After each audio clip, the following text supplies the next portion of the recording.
Je reviens ici avec une capsule au sujet de la vidéo que j'ai postée sur la solitude. Il y a eu, je m'attendais pas à ça, il y a eu une centaine de commentaires et j'avais encore des choses à dire par rapport à ce que j'ai reçu comme retour et comme commentaires. Il y a vraiment des choses qui sont encore venues dans mon expérience et dans l'enseignement de cette solitude que j'avais envie de partager avec vous ici de manière simple, frontale, voilà. Dans cette vidéo, on va continuer à parler, à explorer le sujet de la solitude et moi je vais vous partager encore mes compréhensions et les enseignements que je reçois de la vie et des choses qui sont très justes, je pense, notamment sur le fait de trouver sa place. Ça m'est venu après avoir posté la vidéo et devant voilà, certains retours. On a tendance à... moi j'ai beaucoup déménagé dans ma vie. En me disant que la place d'après, je me sentirais mieux. Et notamment en venant du coup à la campagne, c'était aussi en me dire je vais être mieux ici qu'en ville. Et du coup, toujours dans cette recherche d'ailleurs, dans cette recherche d'être mieux ailleurs.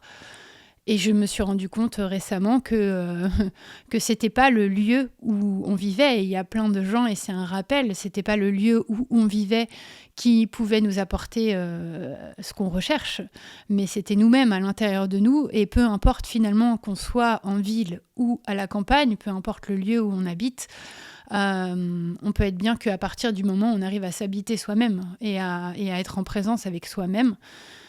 C'était vraiment un rappel de ne pas chercher à se dire je vais être mieux après ou dans ce lieu. Et par là aussi, j'ai retrouvé un livre, enfin j'ai été guidée pour le relire, que beaucoup de monde connaissent, de Eckhart Tolle, Le pouvoir du moment présent. Alors moi j'avais commencé à le lire il y a 10 ans, mais comme vous le savez, il y a certaines phases de notre vie où il y a des choses qui rentrent beaucoup plus en résonance et qu'on est plus à même de comprendre, et notamment ce livre qui pour moi, comme vient parfaire, en fait, vient apporter la cerise sur le gâteau de cette expérience de vie.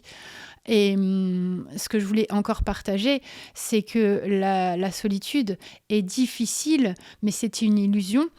C'est une illusion parce que c'est une séparation avec nous-mêmes, et que je conseille vraiment ceux qui ne connaissent pas ce livre, ou ceux qui le connaissent mais qui l'ont survolé, voilà, c'est votre rappel, si ça résonne en vous, de relire ce livre, parce que toutes les bases des enseignements de la vie se trouvent, à mon sens, dans ce livre. Et bien souvent, l'instant présent, on l'oublie, on le pratique de temps en temps, alors qu'à mon sens, c'est vraiment quelque chose sur lequel on doit travailler, qu'on peut ancrer. Et par là, tout part en fait de cet instant présent et de ce fameux effet Satori, je crois, c'est ça, Satori, de l'illumination, enfin quand on est pleinement présent à ce qui se passe en fait autour de nous, où on peut vivre ces instants en connexion, ouais, Satori, c'est ça, en connexion avec cette part divine en fait qui est en nous et qui se retrouve à l'extérieur.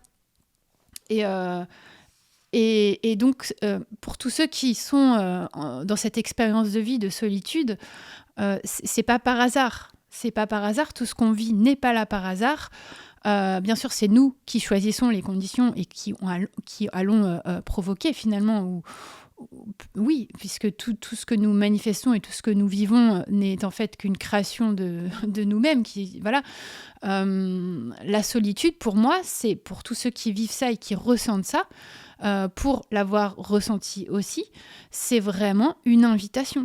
Et tous ceux qui luttent qui luttent contre ce qui est, contre cet état-là, sont dans la souffrance, comme tout ce qui se passe dans la vie. Plus on lutte, plus on est en souffrance. Et c'est vraiment une invitation à vous reconnecter en fait avec vous-même. Et quand vous faites ça, quand on fait ça, et je parle de ce que j'expérimente, quand on se reconnecte avec soi-même, on se sent plus dans la solitude. Et par là, on est dans l'abondance de la vie, dans ce qui est dans le moment présent, et on peut et on est sur un champ vibratoire beaucoup plus élevé et on attire à nous des situations, on fait des choix différents, plus ancrés avec le cœur. Euh, donc vraiment, c'est votre appel pour relire ce livre. Et la solitude permet également de se relier au sens profond de ce qu'on est venu faire ici. Et j'en parle dans une autre capsule pour ceux qui cherchent à faire plus, à être plus ou à être quelqu'un d'autre ou à changer d'endroit. C'est un leurre, enfin c'est une expérience et c'est ok, mais le but de notre venue ici, c'est d'expérimenter l'amour qui est à l'intérieur de nous, de s'y reconnecter et de faire l'expérience du moment présent, car le passé et le futur n'existent pas, et la solitude, je trouve, est un terrain de jeu formidable pour ça, pour revenir à cet instant et avec soi-même. Et donc, il le dit dans le livre, j'ai surligné quelques passages, mais plus tôt vous réaliserez que votre but extérieur ne peut vous procurer de satisfaction durable, mieux ce sera. Et c'est toute l'expérience de cette solitude ou de tous les moments finalement inconfortables qui sont là pour nous réveiller en fait à ce qu'on est véritablement à l'intérieur de nous. Donc voilà, c'était ce rappel-là par rapport au fait de trouver sa place, encore une fois, et pour tous les... Ouais, il y a eu à peu près une centaine de retours sous la vidéo et je ne m'attendais pas du tout à ça et ça m'a vraiment touchée et je vous remercie. Et c'est ça je sens que ça vibre pour moi de pouvoir. Alors là, je suis toute seule chez moi, je fais cette vidéo, mais de pouvoir après échanger avec vous et se relier entre nous et avancer ensemble et partager nos expériences en fait pour avancer vers plus de conscience. Et dans ces centaines de commentaires, il y avait vraiment des expériences différentes. Et ce qui m'a marqué, voilà, il y en a qui sont en souffrance face à cette solitude, d'autres qui sont dans l'acceptation et qui ont dépassé, qui ont accepté et qui la transforment aussi, hein, cette solitude, en autre chose. Et puis, il y a aussi les personnes qui sont dans une forme de fausse acceptation aussi. C'est ce que je ressens.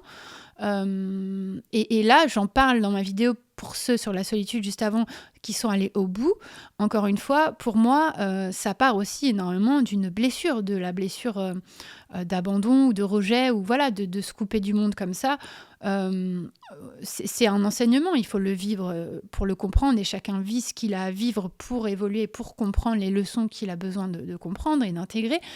Mais se couper du monde, voilà, et c'est à chacun de trouver son équilibre entre la présence à soi, enfin soi-même, et la présence aux autres, de trouver cet équilibre-là. Et c'est tout un chemin, et les besoins peuvent évoluer et changer tout au long de la vie. Mais le truc de j'ai besoin de personne et je me débrouille tout seul et je suis mieux avec moi-même, je pense que ça part clairement d'une blessure, et je le dis pour ceux pour qui ça résonnera, qui sont peut-être là-dedans, parce qu'en fait c'est magnifique de partager avec les autres, avec le monde, et se couper de ça, c'est manquer et rater une belle opportunité dans la vie. Et puis il y a eu un commentaire aussi. Alors la personne n'a pas précisé les choses, mais je me permets d'interpréter sur sur mon expérience en tant que femme à venir seule, voilà, dans cette maison, etc. Ah bah oui, c'est le féminisme moderne. Et j'aurais aimé que cette personne développe, mais en tout cas moi je vais développer parce que je me suis rendu compte aussi qu'étant effectivement dans un féminin blessé. Je peux tout faire toute seule, je me débrouille, je suis un homme et tout. Et j'ai trouvé que ça avait ses limites clairement, et que alors je sais pas si on parle là du féminin, du masculin, mais rapidement je suis pour comment dire, nous complétons, le féminin, l'homme et la femme se complètent. Il n'y a pas quelqu'un qui est supérieur à l'autre, évidemment, pour moi, mais nous sommes différents. Nous sommes différents, et c'est là que c'est très très beau, quoi. C'est d'arriver à se compléter ensemble dans un couple par nos différences. Et ce féminin que beaucoup de femmes portent, parce qu'on vient d'une génération où les femmes n'ont pas été maîtres de leur vie, maîtresses de leur vie. Et on porte ça, et on porte ce truc en réaction à je me débrouille toute seule et je n'ai pas besoin d'un homme. Et en réalité, je peux vous dire que quand je porte mon bois et que c'est bien lourd et qu'il y a des travaux à faire et des trucs comme ça, je reviens de ça. Clairement, je reviens de ça, et je trouverais ça très beau de plutôt partager ça que de me dire je peux me démerder toute seule. Oui, en fait, on peut se débrouiller tout seul, c'est très bien, super, mais c'est chouette de partager les choses. Je sais pas si c'est clair ce que je dis là, mais voilà, voilà, il y a aussi ce féminin blessé voilà, de cette génération de femmes qui sont dans leur féminin blessé, qui veulent remplacer l'homme, alors qu'il y a un équilibre à trouver là-dedans, dans l'enceinte du couple, en tout cas. Voilà, je voulais passer sur ça brièvement.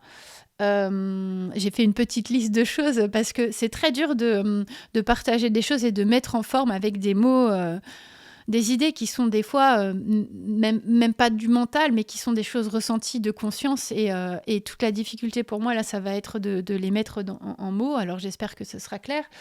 Mais je voulais donc, voilà, repartager ce livre d'Edgar Tolle. Le fait qu'il n'y avait pas de sa place à trouver. Oui, également, j'ai réalisé très très récemment que beaucoup de gens pensent être OK avec la solitude et pouvoir être seul. Parce que je suis seule, voilà, je me débrouille tout seul, je vis, je survis, donc ça veut dire que je suis bien tout seul. Or, grosse erreur, puisque moi-même je l'ai expérimenté, à penser toutes ces années que j'étais très heureuse aussi toute seule, hein, que j'avais pas besoin de forcément de quelqu'un, mais en réalité, y a une petite subtilité là-dedans. Pouvoir être vraiment pleinement en paix avec soi-même et dans l'instant présent, c'est n'avoir besoin de rien de plus. Et c'est toute la différence. Et là, je vais parler d'hommes ou de femmes qui sont célibataires, à penser que, oui, moi j'ai besoin de personne, vous voyez, je vis seule et je vis très bien. Eh bien, pas toujours, en fait. Il faut le vivre pour le comprendre. Parce que finalement, quelqu'un qui va dire je suis bien tout seul, mais j'aimerais bien être en couple quand même, ça serait bien, etc. C'est pas vraiment à 100% être bien avec soi-même si on a besoin quand même, ça serait bien d'avoir autre chose, en fait, que ce qu'on a au présent. Et je dis ça parce que voilà, j'ai longtemps été dans une recherche d'être à deux. Et là, il y aurait beaucoup de choses encore à dire. Et ma prochaine vidéo portera sur le thème de l'amour d'un point de vue de mes expériences. Et il y a le feu derrière qui fait du bruit. Tout ça pour dire que la vraie acceptation de la solitude, c'est quand on sent qu'on est OK et qu'on est dans l'abondance totale, sans avoir besoin de quelqu'un ou de quelque chose en plus pour venir nous compléter. Et je dis ça parce que plus, pour moi, plus on est au clair avec ça et on comprend ça et on le vit surtout, au-delà de le comprendre, qu'on vit notre propre présence, qu'on vit à travers notre propre présence et notre propre complétude, c'est là où on entre dans la disponibilité d'un espace de couple totalement différent et l'amour que j'appelle véritable et inconditionnel. Et c'est ça aussi, cette solitude. C'est l'opportunité d'aller trouver en soi, de se reconnecter tout seul à l'amour qui se trouve à l'intérieur de nous. Et par là, on pourra après se donner l'opportunité de vivre avec l'autre quelque chose de totalement différent. Et c'est exactement moi, ma transformation que je suis en train de faire, qui est magnifique. Et j'ai encore plein de choses à dire. Oui, si la vie nous isole, c'est pour une raison. C'est pas, je dis la vie, mais c'est nous, hein, on est maître de notre vie. Mais si on arrive à ce point d'isolement ou de solitude ressentie, ce n'est pas par hasard. C'est pour aller se connecter à soi plus profondément. Et c'est pas et tout est temporaire. On manifeste nos vies de toute façon tout le temps, mais on peut la manifester en conscience et changer notre situation à n'importe quel moment. Donc c'est très beau en fait. Ceux qui sont en train de vivre ça, c'est prenez pleinement quoi que vous viviez en fait, que ce soit la solitude ou autre chose en fait. Prenez pleinement la conscience que ce que vous êtes en train de vivre là, c'est pour vous enseigner quelque chose. Et on est là pour ça, pour apprendre et pour évoluer. Et on est surtout là pour se reconnecter à ce qui est à l'intérieur de nous, profondément. Et nous ne sommes pas cet ego. Mais là, je vais partir trop loin. Voilà. Le but est de se reconnecter au cœur, en fait. Au cœur de ce que nous sommes et c'est la plus belle expérience qui soit, quoi. Et bien souvent, il faut en passer par des choses très, très douloureuses et difficiles pour laisser tomber cet ego. Voilà, notamment, aujourd'hui, on en parle beaucoup de la nuit noire de l'âme. J'en parlerai peut-être aussi dans un autre épisode parce que c'est ce que j'ai vécu. Au final, en tout cas, je me retrouve complètement dans les descriptions que les gens donnent de cette chose-là. C'est la mort de l'ego. Enfin, la mort, en tout cas, la conscience que nous ne sommes pas cet ego. Et des fois, voilà, il faut attendre un point de souffrance très grand pour pouvoir tout lâcher et revenir à l'instant présent et se reconnecter à ce que nous sommes et aux possibilités infinies que nous avons de créer des choses. Voilà, je passe par la nuit noire de l'âme dans cette vidéo. Et je pense que c'est pas mal déjà là, hein, c'est assez dense peut-être tout ce que je dis. En tout cas, je vous remercie pour avoir interagi sous la vidéo. Ça a touché mon cœur et je me suis sentie au bon endroit. Et le chemin continue. Et n'oubliez pas que plus vous résistez que la souffrance vient de la résistance et que plus vous résistez à ce qui est, et plus vous souffrez. Et d'aller découvrir que ce sont vos pensées, ce que vous racontez dans la tête qui vous font souffrir et que vous n'êtes pas ces pensées.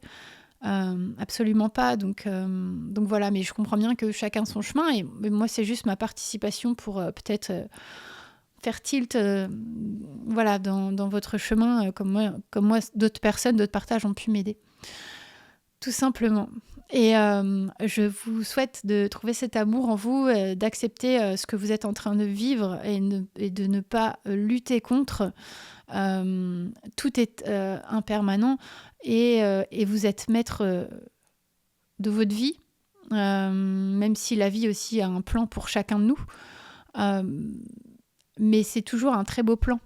Et je vais terminer sur une chose qui est magnifique, c'est que toutes ces années, là je parle de plein de sujets, hein, voilà, prenez votre... J'espère que vous avez pris un thé.